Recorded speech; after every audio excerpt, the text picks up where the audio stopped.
Thanks for listening to the Forest Ramble podcast. Please subscribe and leave a review on your podcast provider, as this helps other Forest supporters find our content. Now on with the pod.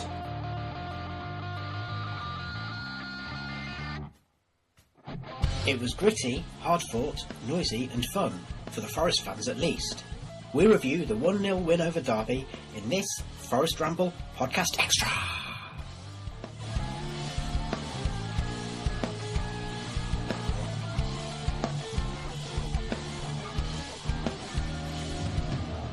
Thanks for joining us following the win over our woolly local rivals on Monday night. Immediately after the match, I had a quick debrief with Baz. Forest 1, Derby 0, a great start to the match. Baz, what did you make of today's performance? Well, it was fantastic in terms of work rate and effort, and maybe not so good in terms of style of football, but it got the 3 points, and that's what actually counts on a Derby day. Well, I mean, you say about style of football, I think it's very clear that Martin O'Neill has been schooled in the Brian Clough Mark 1 style, the style that won Forest 2 European Cups, which is be very, very solid at the back and be big and uncompromising, get the ball forward quickly. And although you don't need that much possession, it's what you do with it that counts. Yeah. I mean, that's the key thing. It's compared to recent years, we've had virtually no possession over the last few weeks. We had very little today.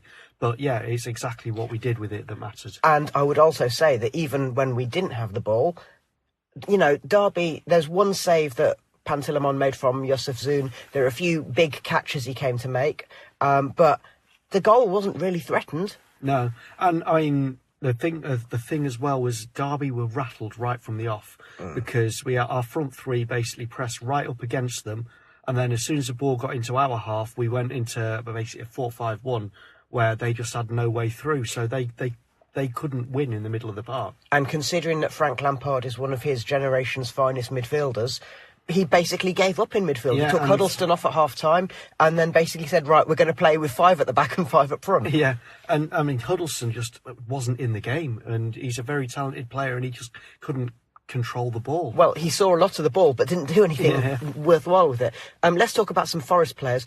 I mentioned Pantilimon. I mean, you mentioned many times about how he's a confidence player. Today, he was showing like he was a man who's 6'7" tall. Yeah, he's definitely got his confidence back. There's no doubt denying that. He was coming for it. He was catching it. He was, you know, doing fist bumping and chest beating along with that. A word for Ryan Yates, apart from him having a very, very effective first hour or so before he tired a little bit.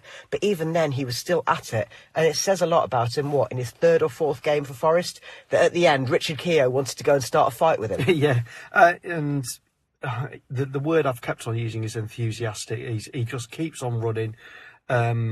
Yeah, he was a bit losing it a little bit towards the end, but that was just because he was completely knackered. And speaking of players who are knackered, Joe Lolley and Daryl Murphy. Joe Lolley got the Man of the Match award, and his exemplary wing play. When you consider, okay, Ashley Cole is old, but he is going to know he's been in a match. He couldn't handle him at all. No. And Lolley, I mean, there's that run at the end where he was, where he kind of ran half length of the pitch and then ran out of steam, so his shot went over the bar.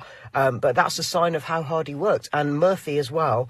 Okay, let's not deny, Murphy should have scored early on in the match when he just miscontrolled. And apart from that, though, he's absolutely exemplary. Yeah, a fantastic sort of number 9 performance. He was down the channels, he was holding it up, he was bringing people into play, he was causing their defenders problems throughout. And I know that you'll want to give the last word in terms of players. If you're talking about players who are doing their jobs effectively, I'm sure you'll want to mention Milosevic and Benalawan. They're both... what was the words I used? No nonsense and solid. And they just do the bare minimum needed to get the ball where it needs to be, if that makes sense. So, although it wasn't a vintage performance in terms of champagne football, this match feels very, very pleasing, not just because it's a win over Derby, but the way in which it was achieved. It was hard work, it was pride in the shirt, it was everything that as fans you want to see. Absolutely. Thanks to Baz there for that summary of a very enjoyable evening. When the dust had settled a bit, I asked Stephen Toplis and the Maradona Of The Midlands for their views. First of all, where and how was the match won? Let's start with the Maradona Of The Midlands. After a firecracker of a start, the the Derby match settled down into a game of tactical cat and mouse. It was fascinating to see the approach Forest took to combat Derby's possession game, with a combination of pressing and sitting back, which helped to create little traps which almost created a second goal for Forest when Joe Lolly robbed the Derby defence to set up Daryl Murphy. The first half was a very comfortable affair for Forest, with Derby hardly threatening apart from one Martin Waghorn chance, and I felt very comfortable that we could hold on to the lead. Full credit to the team, full credit to the coaching staff, Martin O'Neill, Roy Keane, because they got their tactics spot on. We gave Derby a little bit more of the ball than you perhaps would as a home team. Played it a little bit more like the Brentford game. But nevertheless, Forest were the more threatening side during the match and possibly could have had 2 or 3 goals. Murphy in particular had 2 very good chances, Lolly as well for one. So overall, I think Forest were the better team and were fully deserving of the victory. The atmosphere at the City Ground was fantastic. It's worth mentioning that. In the early stages of the game, before kick-off for the goal, of course, and then in the last 10 minutes, the way that the crowd rallied themselves and rallied around the team and helped to get them over the line and get the result in the bag. I haven't heard many atmospheres like it at the City Ground before, so that really was something special. Next, who are the key players for the Reds? I asked you in a Twitter poll to vote for your Forest man of the match. I did point out you couldn't vote for the hapless Richard Keir.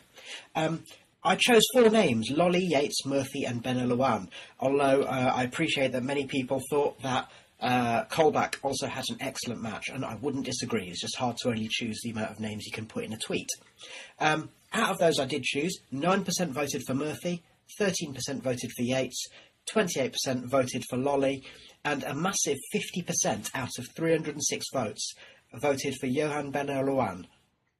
I think that's a really, really significant achievement. It shows that real kind of blood and thunder approach that he had, and obviously the fact that he scored the winning goal really made a big impression. I did see a brilliant tweet which was from Bandy and Shinty saying, "I went to get my car keys out of my pocket and Ben Oluwan just headed them out of my hands and away." So that sums it up. Anyway, over to Stephen. I can't fault any of them. I think they all put in a big shift, and they all played their part in the victory. Everybody from Ben Watson to Ryan Yates in the middle, Colback as well, who won man of the match, they were all excellent. And up front, Daryl Murphy put in a very good performance.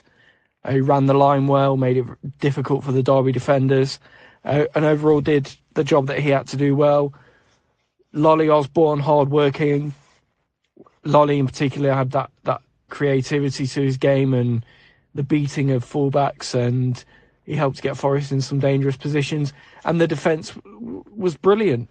In particular, the 2 centre-halves, Ben Oluwan and Milosevic, who, on the basis of that performance and the way that they are improving with every game, they look like bargain buys of the season. They really have been that good.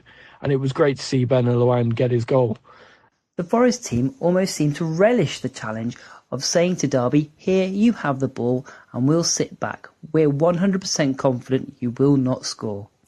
It was also very satisfying from a Forest point of view to see the physical side of our team coming through with plenty of robust challenges, and especially the centre-back pairing. Although having said that, it's hard to single out any individuals. It truly was an all-round good team performance with not one player we can say had a bad game. They were all really good and worked really, really hard.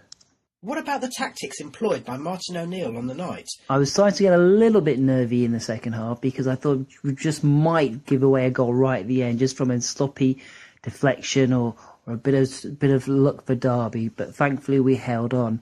However, it didn't disguise the fact that we should have kept hold of possession a bit better in the second half. There were times when we just hacked it away where maybe a simple sideward pass would have been better.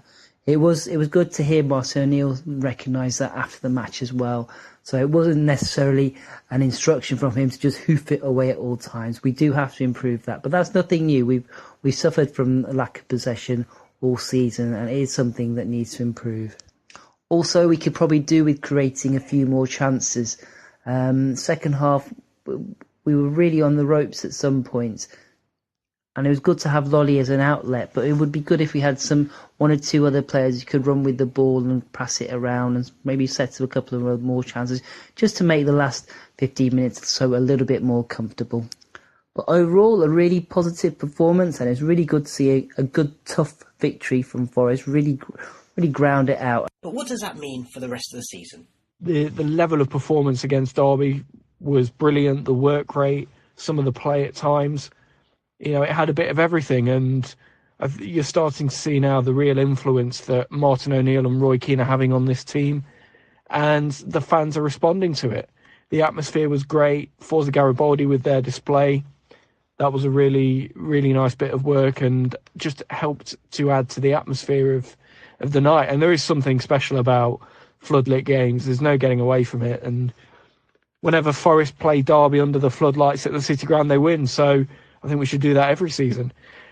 Onwards and upwards now for the next couple of games. We've got a few winnable ones in the next group of games. So let's try and win those and hopefully cement a place in the playoffs.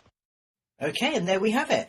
We'll be back with mini match reports, and we'll review the recently announced plans to redevelop the City Ground next time we do a full podcast.